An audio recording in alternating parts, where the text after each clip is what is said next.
Assalamualaikum warahmatullahi wabarakatuh. Berjumpa kembali bersama saya Sandro Jabrik. Wong ganteng sak donya mohon untuk tidak menyebutkan nama dan identitas dalam perngobrolan ini karena perngobrolan ini saya naikkan dalam konten YouTube. Gimana Mas Bro? Bagaimana ini? Kok kelihatannya mendesak sekali. Jadi saya kan ya lihat kontennya panjenengan juga. Siap. Nah, atas kemarin ada orang nawarin job, katanya TKL bisa ke Hongkong, jobnya nanti di restoran. 1 bulan nggak nyampe 1 bulan bisa terbang. Terus bayar 55 juta. Terus gajinya itu bilangnya 16 sampai 20 juta gitu Mas Bro. Kan saya jadi lihat kontennya sampean, masa iya. Jadi saya pengen info yang real lah dari sampean di situ, gimana kondisi dan situasinya. Sudah begitu saja kira-kira ceritanya. Yang pengen penjelasan itu yang poinnya di situ.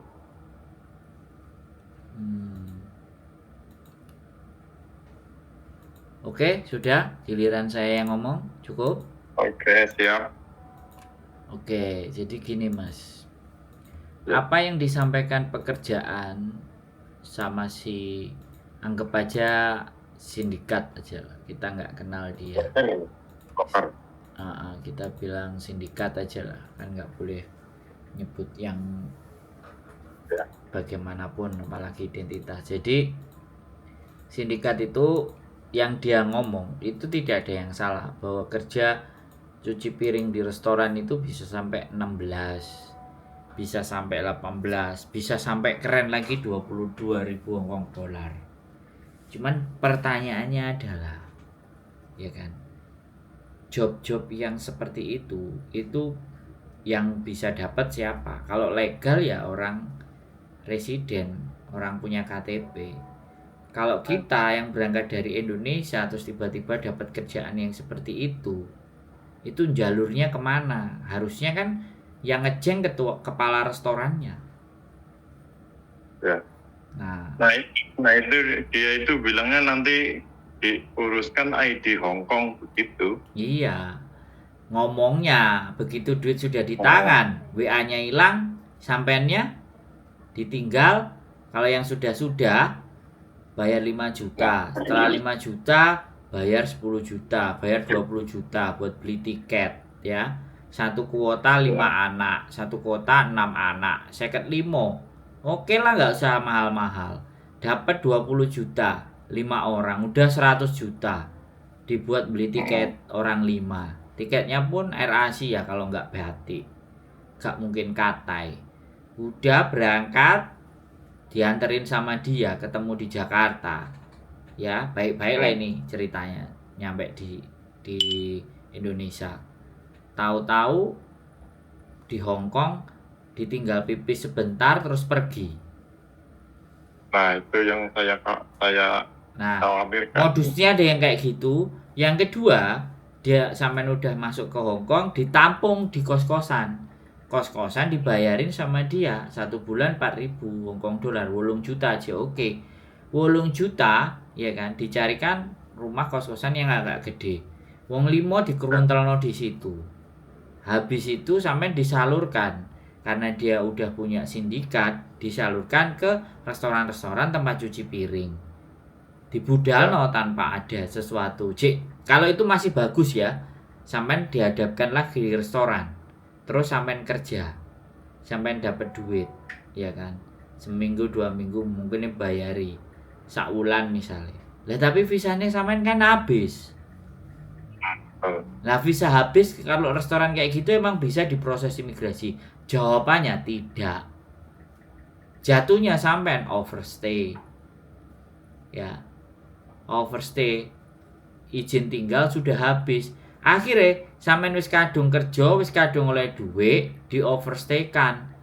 wis gak enek pilihan, yo diterusno ae. Lah yo piye terusane ngono. Nah Yo. itu yang diteruskan itu di tempat kerja itu masih mau apa enggak? Kebanyakan di situ mau. Yo mau, tapi kalau dilaporkan ke polisi kena. Di jalan ada polisi operasi yo kena sampean. Iya. Nah, Lah, modusnya orang-orang yang sekarang itu kan dia punya sindikat. Ada restoran yang memang butuh tenaga kerja. Lu ada, cuman saya belum ceritain. Tapi dianya pernah datang ke rumah saya, dia cerita. Gajinya 15, 16 dipotong kalau nggak salah 2.000 apa 3.000, maksimal 4.000. Dia terima 12.000. Wis nyampe di Hongkong. Sudah sampai di Hongkong nggak ada pilihan. Dijalani saja walaupun awake kesel. Kadang diambil cuma 3 hari gitu. Itu broker itu gitu, jika apa yang jelasinnya gitu, katanya nanti gaji di sana ini 12.000. Cuman ya. Sekarang gini, cerita broker sama cerita saya sama nggak kira-kira? Ya jauh beda. Bukan maksud saya yang sampai tangkap dengan apa yang saya omongkan sama mereka kan ya kayak gitu modusnya. Padahal aku kan gak janjian sama mereka. Ya. Karena aku membaca korban, Mas. Korbannya telepon. Nah, sampean itu mau dijadikan korban yang selanjutnya. Lah sekarang tak sampaikan ke sampean, pilihannya sampean piye, monggo. Nek sampean mau, ya. 55. Ya saya kalau kondisinya yang realnya begitu ya nggak berani juga, Mas. Lah, ini kan kesempatan saya untuk mempresentasikan sesuatu yang terjadi di sini. Tetapi kembali lagi kan saya tidak bisa menentukan dan tidak bisa memaksa sampean untuk bilang tidak.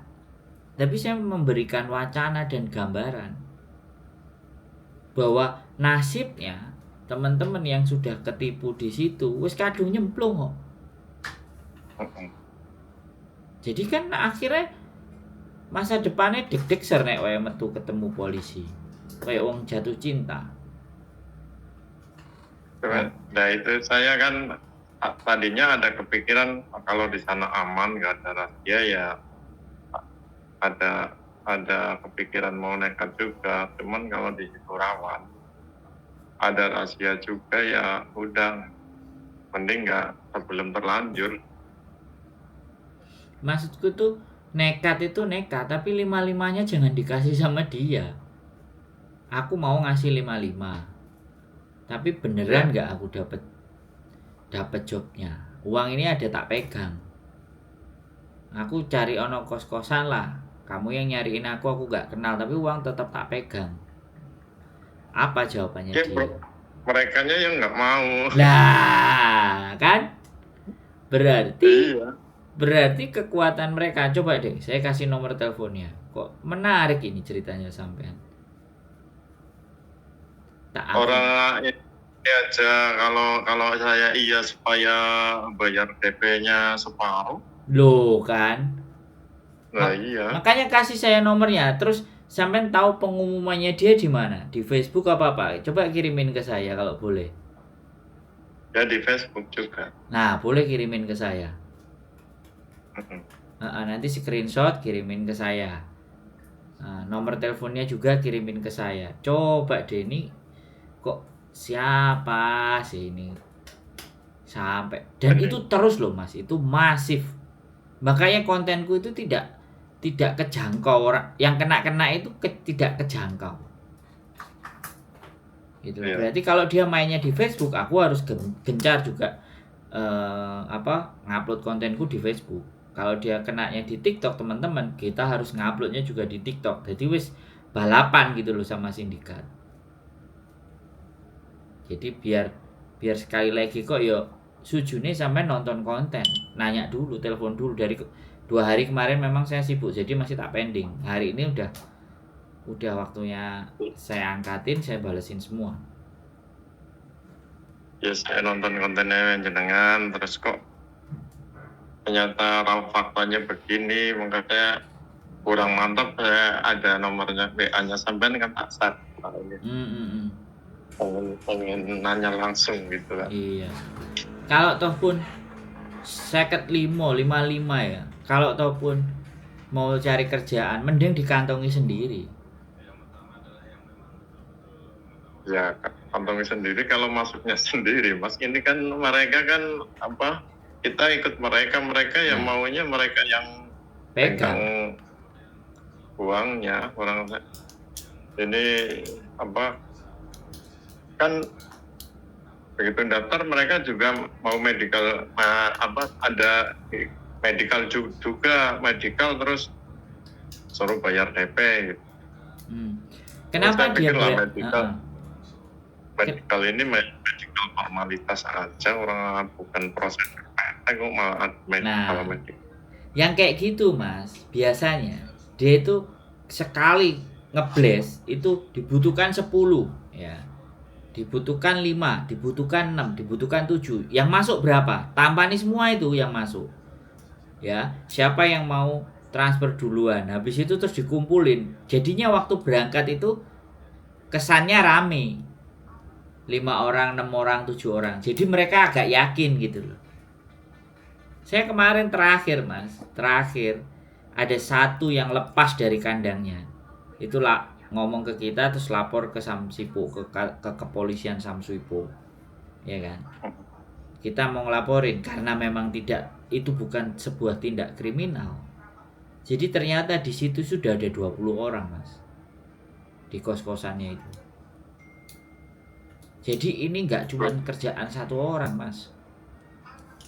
Dari mulai siapa yang rekrut, siapa yang taruh di Facebook, siapa yang memanajemen di Indonesia, siapa nanti yang jadi temennya untuk memberangkatkan sama-sama di Indonesia, siapa yang nyampe di Hong Kong nampung, di mana kos-kosannya, terus disalurkan ke pekerjaan satu-satu. Sampai begitu sindikatnya itu bekerja Mas. Coba bayangkan. Rapi mainnya. Sekilas kemarin aku dengar itu.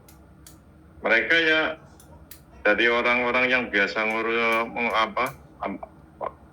pengurus PJTKI juga, itu mereka main sampingan kayak yang saya tangkap. Ya sampean ngerti ngono. Iya, saya menangkapnya gitu. Jadi mereka main sampingan itu, berangkatin juga orang lewat belakang gitu. Lah, kalau nomornya itu ada dan dia ngasih sampean alamat nama PJTKI-nya, kita bisa itu usut. Nah, cuman kita tidak berani memperkarakan karena sampean belum transfer. Karena belum menjadi korban. Tapi kalau sudah menjadi korban, kita bisa urus itu di Indonesia.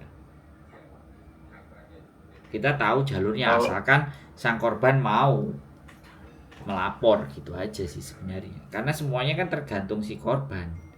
Kita bukan korban, saya YouTuber. Jadi ya saya pun tetap gak berbuat apa-apa. Di dalam edukasi aja gitu. Kenapa? Ya kayak Mas Jabri kan edukasi sama orang gitu kan. Kak, 55 loh Mas. Iku mesti belani loh, gak ada no sertifikat, jual mobilnya, tanah, utang juga. Lah, terus tiba-tiba, tetapi sekali lagi ada yang tidak menyesal kok Mas. Dia bayar segitu, tidak menyesal, ya sudah kecemplung, sudah akhirnya dia nikmati.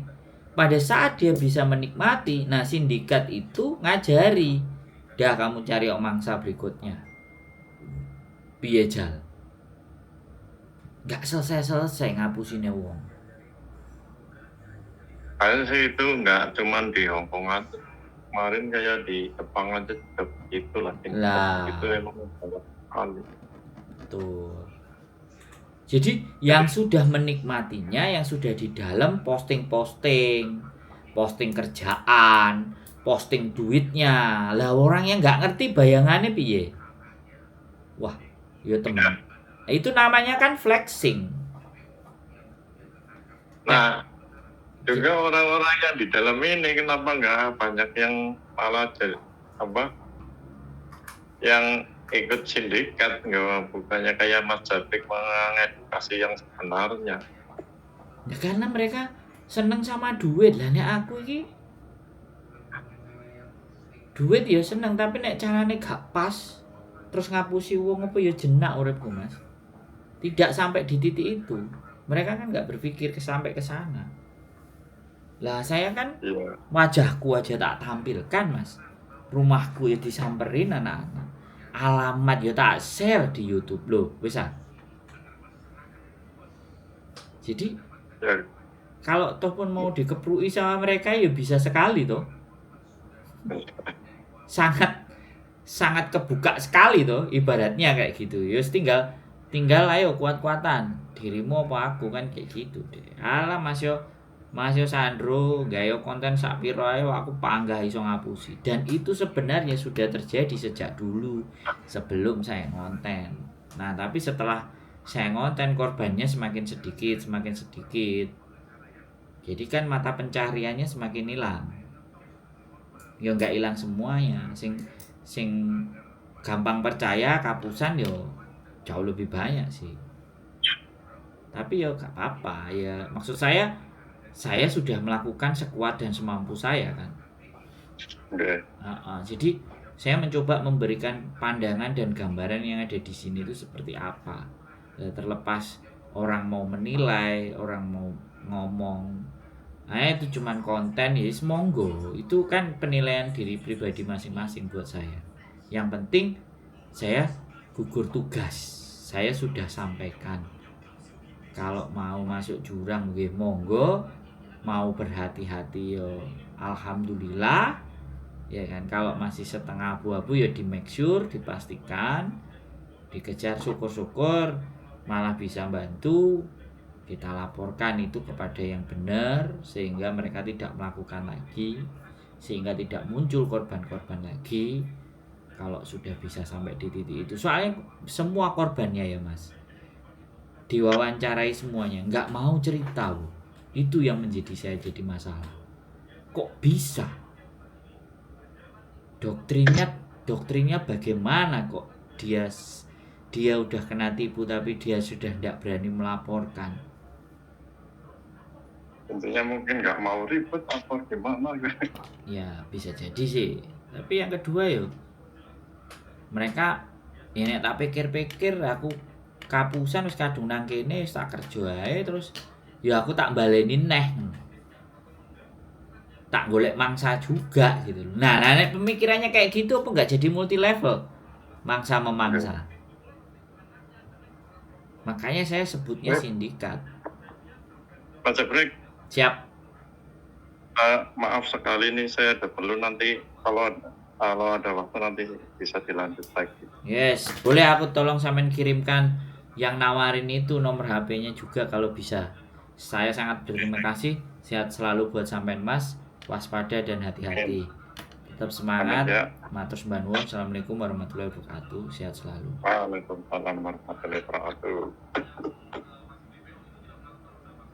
Oke teman-teman semuanya ya. Sekali lagi kekuatan saya dalam berkonten, jangkauan saya dalam berkonten, apalagi subscribernya cuma segini, apalah daya. Tapi ya sudah, saya nggak pernah mau memaksakan apa yang saya buat itu harus kalian sebarkan atau apa yang saya buat itu harus kalian dukung mati-matian. Saya nggak pernah berharap seperti itu. Intinya ketika saya membuat, ya udah, kalau ada yang nonton semoga dan mudah-mudahan yang nonton bisa mendapatkan nilai dan manfaat. Tapi kalau enggak, setidaknya saya sudah melakukan sesuatu.